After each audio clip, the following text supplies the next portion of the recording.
식당은 더 정말 4시간 없이 일을 해야지 이제 그 사업이 제대로 될까. 어느 정도 궤도에 올라가면 좋지만, 이제 그런 게 있는데, 양조장은, 그런 시간적인 그 제재를 받는 건 없잖아요. 내가 쉬고 싶을 때, 내가 뭐 하고 싶을 땐 하고. 온지술도가의 이름은 어떻게 해서 지으신 건가요? 네, 저희 이제 온지술도가는 온고지신에서 이제 나온 말입니다. 이제 옛날 술 빚는 방법들이 굉장히 많죠. 그 방법을 현재에 맞게, 현대에 맞게 해석해서 술을 빚자라는 생각으로 이제 온고지신이고, 또 하나의 온자는 이제 왕들이 마시는 술을 온주라고 그랬어요. 그러니까 향온서, 뭐 사온서에 술 빚는데도 온자가 술 빚을 온자가 들어가고, 그래서 온주 좋은 술을 빚는 곳, 그래서 온지술도가라고 정했습니다. 대표님 소개보다도 양조장 소개를 제가 먼저 요청을 드렸는데, 그러면 대표님은 지금까지 어떤 일을 해오셨고 어떻게 해서 양조장을 하셨는지 소개를 좀 부탁드립니다. 네, 반갑습니다. 네, 온지술도가에서 술 빚고 있는 김만중이라고 합니다. 중국에서 사업도 했고, 뭐 필리핀에서 사업도 했고, 더 이상 할 게 없으니까 내가 제일 하고 싶었던 요리를 하자 그래서 이제 은평에서 족발마루 아시나요? 족발마루, 이래참치. 참치랑 잘 어울리는 우리 막걸리도 있을 텐데, 우리 술도 있을 텐데, 그런 술을 한번 빚어보고 싶었고, 내가 원하는 술을 빚자. 그럼 술을 어디서 빚을까? 그러다 이제 먼저 이제 한 막걸리 학교에 가서 열심히 공부를 했죠. 막걸리 학교 초급반 수업 받으면서부터 바로 이제 누룩도 빚고, 술도 빚고, 생각나는 게, 여름이니까 술 빚을 데가 없잖아요. 그래서 차를 지하 2층에 주차해 놓고 차 안을 양조장 삼아서 전국에 있는 누룩을 다 가져다가 누룩별로 이렇게 다 빚어도 보고, 그래서 이제 어느 정도 이제 제 술이 좀 나오겠다 싶어가지고 양조장을 어디다 할까 이제 고민하다 이제 서촌을 찾게 됐어요. 서촌에 이제 사온서터 바로 옆이에요. 그러니까 사온서는 이제 옛날 궁중에 이제 술을 만들던 곳이기 때문에 이곳에서 하면 의미가 있겠다라는 생각을 가지고 이제 서촌에서 서촌 주막으로, 그래서 옛날에 주막 문화를 다시 한번 이제 만들어 보자는 생각으로 서촌 주막을 해서 거기서부터 이제 처음 양조장을 해서 술을 빚게 되었고요. 서촌 주막이 저에게 많은 도움이 됐어요. 그러니까 사실 이제 술이 어느 정도 완성이 됐다라고 했지만 사실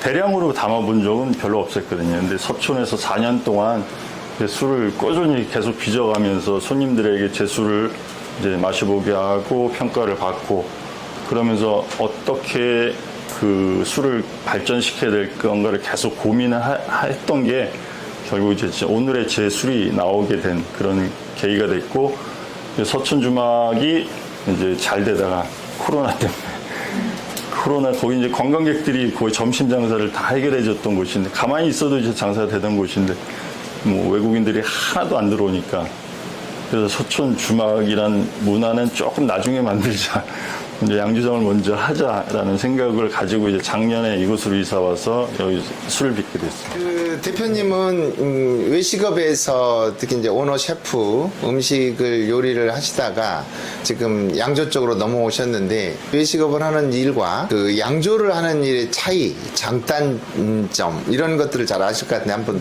15년 전에 족발을 할 때는 그때는 정말 쉬는 날이 없어요. 3년 동안을 하루도 안 쉬고 이제 운영을 했으니까, 그게 이제 우리 나이 든 사람들의 사고방식이죠. 식당을 하면 월세를 뽑아야 되니까 가급적 적게 쉬어라.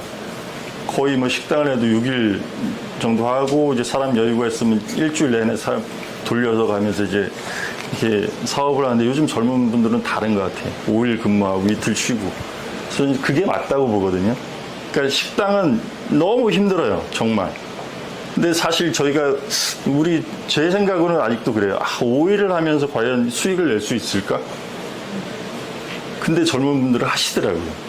그게 맞는 것 같은데 저희들은 이제 그런 생각을 못 했고, 또 식당은 뭐냐면 12시간을 일해야 되잖아요. 말이 40시간이고 사장이 되는 순간은 120시간을 일을 하는 거예요. 특히 식당은 더 정말 4시간 없이 일을 해야지 이제 그 사업이 제대로 될까. 어느 정도 궤도에 올라가면 좋지만, 근데 그런 게 있는데 양조장은 또 그런 시간적인 그 제재를 받는 건 없잖아요. 내가 쉬고 싶을 때 내가 뭐 하고 싶을 땐 하고 이제 그런 것들은 굉장히 좋다라고 이제까지 생각을 했는데 요즘 이제 박람회 끝나고 이제 일이 바빠지니까 다른 분들 말을 들어도 그래. 쉴 시간이 없다. 다 수작업이거든요. 그래서 정말 그런 것들 잘 생각하셔야 됩니다. 지난번에 말씀하신 거하고 말이 바뀌어버렸는데 요리는 개인의 시간이 없더라. 근데 양조를 하다 보니까 개인 시간이 나고 또 배달하면서도 밖에 나가서 만나기도 하고 해서 조금 더 자유롭다. 다시는 요리로 돌아가지 않겠다. 지난번 이렇게 얘기하셨는데 지금은 똑같이 어렵다는 얘기를 해버리시네요. 그래서 똑같이 어려운데 요리는 절대 다시 안 할 거고 양조장은 제가 사실 납품을 안 하면 되거든요. 안 하면 되고 이제 여러 여유를 부릴 수 있는데 아직은 이제 초기 단계니까. 네. 이 온지 술도가의 술 표방할 때 이제 단양주라는 표현을 쓰고 또 그럼에도 불구하고 조금 더 장기 숙성을 하는 특징들을 술을 가지고 있는데 온지 술도가의 술을 만드는 그 철학, 술 속에 담겨져 있는 철학은 어떤 것인가요? 제 술은 이제 가장 기본적인 건 이제 누룩을 써야 된다는 거고요. 그러니까 사실 이제 누룩을 써서 담는다는 게 굉장히 편차가 있기 때문에 요즘 분들은 많이 지양을 하죠. 근데 저 생각은 뭐냐면 누룩 안에 이 술의 모든 것이 담겨 있다고 보거든요. 그러니까 사실 누룩이 효소제만 하는 게 아니라 술의 맛 차이는 확실하거든요. 그래서 이제 누룩으로 어쨌든 끝까지 갈 거고 그리고 또 하나는 이제 술에는 산미가 적당히 있어야 된다. 그래서 제가 단양주를 계속 하는 것도 뭐냐면 이양주, 삼양주는 산미를 내기가 힘들어요. 그러니까 술은 안정적이지만 그래서 술의 산미를 추구하기 위해서 그 단양주를 고집하고 있고요. 그래서 그걸 이제 장기 발효까지 오게 됐고 전통을 고수하는 건 고수하되 현대적으로 새롭게 받아들인 걸 받아들인다라는 게 저의 철학입니다. 그 서천 주막에서 이제 이쪽으로 은평으로 이전해 올 때 마음 먹고 공간을 찾기부터 시작을 해서 첫 상품이 나올 때까지의 가장 중요한 행위와 내용들을 말씀해 주신다면. 근데 제일 관건은 그건 것 같아요. 제가 이제 서촌을 떠나서 양조장을 하겠다라는 생각을 이제 결심을 한 건 일단 술이에요, 술. 술이 결정돼 있지 않고 이 정도면 되겠지라는 정도 가지고는 좀 힘들 거라고 봐요. 그러니까 술이 안 돼 있으면 어딜 가서라도 그러니까 시작을 하셔도 몇 개월 동안 고민을 하시고 제가 이제 9월 16일 날 저기 써 있더라고요. 저 동중육에 제가 굿바이 이제 서촌하면서 9월 16일 날 이제 적었는데 이사 와서 10월 공사를 하고 2달 공사를 하고 11월 서류 심사하고 12월 29일 날 첫 제품을 출시했거든요. 근데 제 술은 2개월, 3개월이 걸리기 때문에 그 중간에 다 만들어 놨으니까 거의 쉼 없이 쉬는 텀 없이 해서 12월 29일 날 이제 첫 술이 나왔는데 그거의 가장 큰 거는 제가 서촌에서 이미 빚었던 술이 있었기 때문에 그대로 하면 된다라고 해서 모든 게 일사천리로 이제 진행돼서 왔는데 가장 관건은 자기 술이 정확해야 된다. 컨셉도 정확해야 되고. 제일 저기는 공사죠. 공사하면서 또 엄청 싸워요. 요즘 이 건축을 제대로 하시는 분들이 없어. 이렇게 조그만 건. 그러니까 막 동네 아저씨들 이렇게 써다보고 할아버지도 오셔가지고 막 이거 옮기는데 그냥 하루 종일 걸려. 답답해. 근데 어쩔 수 없이 젊은 사람들이 그쪽으로 안 가니까 공사할 때 정말 배수 하나는 정확히 돼야 된다. 그거 생각 꼭 하셔야 되고 그리고 이제 허가 받는 데 있어서는 뭐 깔끔하게만 해놓으면 그 서류에 있는 대로만 몇 가지 지켜야 될 것들만 지키면 그런 건 이제 문제 없고 또 하나 이제 관건은 이제 마케팅이죠. 근데 이제 뭐 그냥 아름아름해서 인스타로 해서 인스타밖에 이제 홍보를 안 했죠. 홍보를 하고 이제 주점 찾아다니면서 여러분 이제 도매상에서 내 술 받아줄 거라 절대 생각하지 마세요. 요즘 술이 너무 많아가지고 정말 와 이거는 뭐다라고 아니면 도매상에서 안 받아줘요. 너무 많기 때문에. 그래 저도 이제 주점 다니면서 영업하고 뭐 1부터 10까지가 다 해야 될 거예요.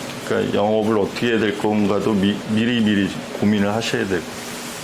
공간 디자인을 대표님이 직접 하신 걸로 아는데 이 공간들을 어떻게 처음에 분리를 하게 됐는지에 대해서 좀 설명을 해주시면 돼요. 오늘 가장 이제 중요한 거는 그 동선이 꼬이지 않고 한번 자연적으로 흘러서 이제 갈 수 있게 해야 된다는 생각을 가지고 이제 했고요.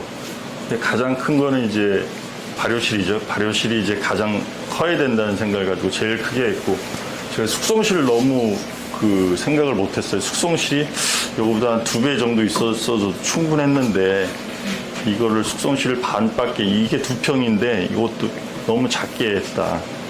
비용도 이거 한 700 되는데 이게 작은 게 제일 후회되고, 일단 동서 안쪽에서부터 이제 이제 쌀을 세미를 하고 증자를 하고 거기서 술을 담아서 하루 저쪽에서 두고 이제 어느 정도 발효가 되면 이제 발효실로 옮겨서 하루 타고 내려가서 발효실에서 여기 2, 3개월 있다가 다시 이제 증자실로 넘어가서 거기서 이제 체주한 게 그 모터 타고 바로 숙성실로 넘어와요.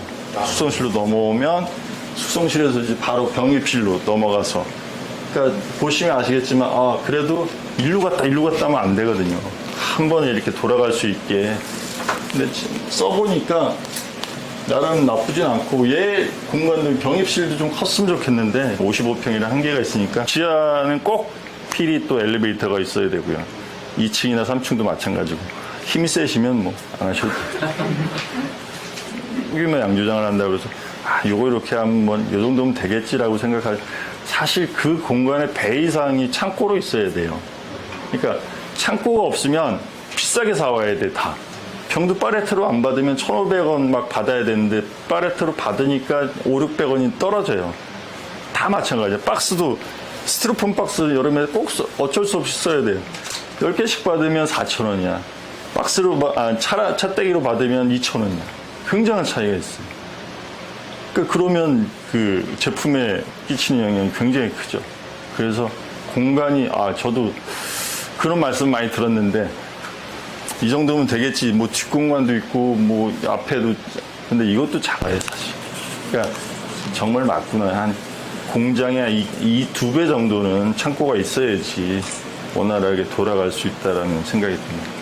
내가 할 수 있는 모든 안정된 시설은 존재하지 않는다. 모든 것은 내가 그 장비들을 재해석하고 응용해야 되는 지혜를 발휘하지 않으면 이 양조 쪽에서는, 특히 소규모 양조 쪽에서는 행보를 해나가기가 쉽지 않은 것 같습니다. 제 질문 이상으로 하고 이제 여러분들의 질문을 받고 안쪽을 보고 나서 또 진행하도록 하겠습니다. 질문 순서는 이제 자연스럽게 넘기도록 하겠습니다. 질문해 주세요. 네. 여기가 공간이 지하다 보니까 환기나 이런 공조 시스템, 원래 혹시 이렇게 되어 있는 곳을 찾아서 들어오신 건지, 아니면은 이거를 따로 설계를 하셔서 들어오신 건지? 제가 이제 지하를 먼저 택한 건 이유는, 사실 저는 이제 중마고나 이런 걸 안 쓰기 때문에 캔이 많아야 돼요. 그러니까 장기 발효를 해야 되니까. 온도 변화가 가장 적은 곳이 지하거든요. 겨울에는 아무리 떨어져 봤자 12도. 여름에는 아무리 올라봤자 25도, 26도. 그러니까 여름철 한철만 그 에어컨을 돌려주면 온도가 일단 안정이 돼요. 지하의 가장 단점은 습기. 이제 장마철 같을 때 굉장히 습기가 문제인데, 사실 여기는 그나마 습기에 별로 이렇게 지하인데도 지하 냄새가 안 나죠. 그런 게 좀 덜한 곳이고요. 환풍은 다 해야 돼요. 그러니까 원래 돼 있지만 제가 다 했어요. 환풍이 또 중요하고. 현재 면허는 그런 소규모주류예요. 탁주만 하고 있고, 이제 내년 초에 그 지역 특산주로 바꿀 생각을 가지고 했고, 안 되면 이제 그런 생각이 안 들 텐데, 잘 되면 지역 특산주로 가야 되는구나 라는 생각을 또 하실 겁니다. 바로. 이게 손으로 이렇게, 이거 절대 못해요. 이게 상업양조에서는 이런 치대기는 통하지 않고요. 할 수가 없고. 그래서 그럼 저 손목이 부러지든가, 아니면 뭐 양조를 그만두시든가 이렇게 하셔야 되고. 그러니까 제가 이제 한 가지 가르쳐 드리면, 그래도 빨리 당화가 되고, 빨리 이제 발효가 되기 위해서 치대잖아요. 안쪽에까지 들어가기 위해서. 저 같은 경우 이제 한 3시간 수곡을 해요. 그러니까 누룩을 좀 더 활성화시키는 거죠. 누룩을 활성화시켜가지고 저는 또 물을 적게 쓰기 때문에 정말 안 치대. 이게 제일 힘들어요. 이게 썩는 게 혼합이. 이게 제일 중노동이에요. 그러니까 그래서 수국을 써서 그걸 가지고 이제 물하고 혼합해서 이제 같이 혼합하죠. 그냥 그럼 저어주시는 거예요? 저는 저 안 저어져요. 그냥 그냥 시멘트 이렇게 혼합하는 정도로 이렇게 하고 있어요. 다 한 번에 넣어서 해야지 또 이거 뭐 볼에다 이거 혼합해서 쏟고 이거 오히려 그런 데서 이제 더 오염될 수도 있고 바로 그냥 해서 대부분 큰 공장에서는 더 그럴 거예요.